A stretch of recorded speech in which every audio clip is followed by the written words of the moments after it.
So along with these resources, there are also a couple gems to remember when choosing options. So one I like to remember is delta is very important. So the two important Greeks you want to pay attention to are delta and theta. When I choose options, I like to choose an option with a delta to option contract ratio of at least 20%. So what that means is if I pay $1, which is $100 for my contract, then my delta I want to be 0.2 or 20. Therefore, every dollar move that the stock goes in my direction, then I make $20 on that $100, which is a 20%. So it's an intrinsic 20% gain per dollar gain on the stock. So always pay attention to your delta. Is it a good delta or is it kind of low? So you wouldn't want to get a delta of 0.02 if your cost on the contract is 1.0. So that would mean that you're paying $100 for the contract and you're only going to make $2 for every dollar that the stock goes up. So that's not a very good delta. The other important Greek that you want to pay attention to is theta.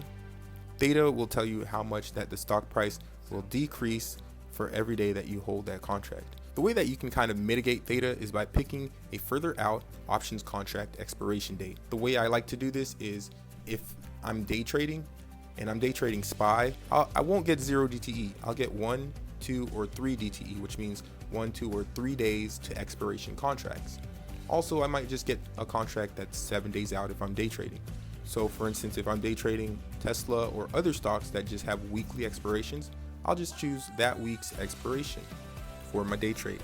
If I think I'm going to be holding the options contract for 2 to 3 days, and I think the move that the stock needs to make to get me a lot of profit is going to take about 2 to 3 days, I'm looking at option expiration dates that are 2 to 3 weeks out at a minimum. Sometimes I might even go 4 to 5 weeks if it's going to take a little bit longer and I think we might see consolidation before the stock actually makes its move. The last thing to pay attention to when you're choosing an option is the IV.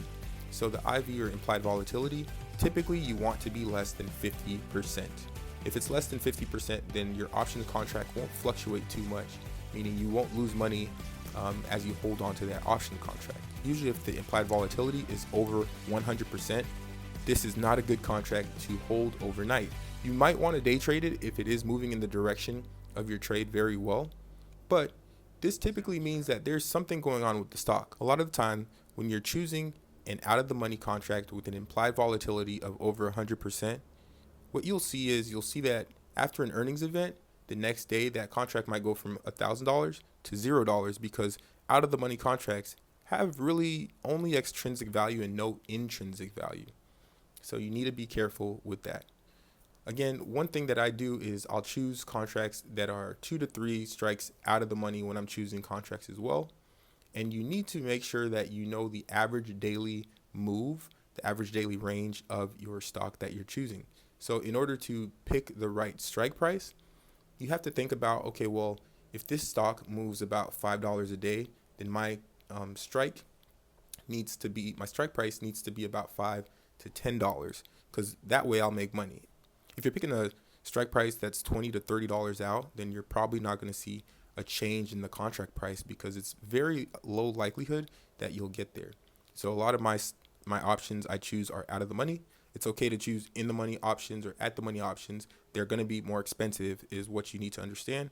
And then your delta to contract ratio is not going to be as good, but it's still safer to get in the money because it does have intrinsic value. Again, I do prefer out of the money because out of the money contracts are cheaper and the delta to contract ratio is higher. So I can make more bang for my buck.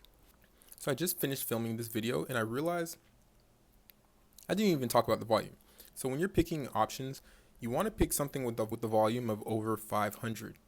Typically, I aim for anywhere from 250 to 500 to make sure that there's enough buyers and sellers so that I don't get a massive bid-ask spread.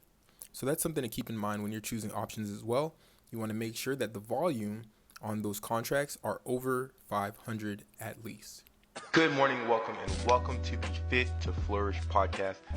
Let's talk wellness, finance, and